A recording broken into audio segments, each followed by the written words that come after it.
ating wheel of pressure is sticky situation.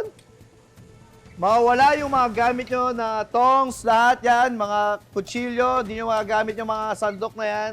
Ang gagamitin nyo is chopsticks! Okay? So, sorry, kailangan ko kunin yan. Sorry, kailangan ko kunin yan. yung pati yung kutsilyo? Yes, yes. Chopsticks. 5 minutes. Sorry, guys. Bawal gumamit ng sandok or ano for 5 minutes. Pakiramdam na nagluluto ka ng gamit ng chopsticks. Okay lang. Okay lang? Diba? Total, medyo Chinese style itong ginagawa mo. Nag-iyaw na lang ako eh.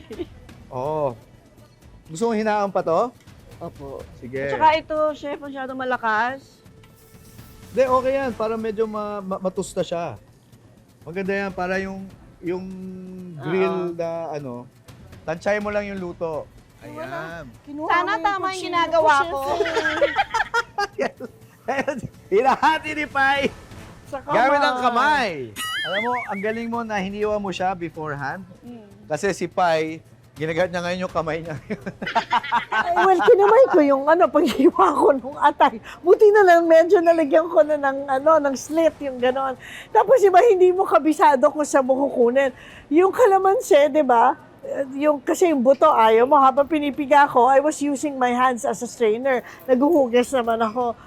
Yung pala, pagkakita ko, oo nga, may strainer. Yung ganon. Ano ko pag nagluluto, minimiss and plus ko muna. Lahat bago magluto. Bago ako magsisimula Tama magluto.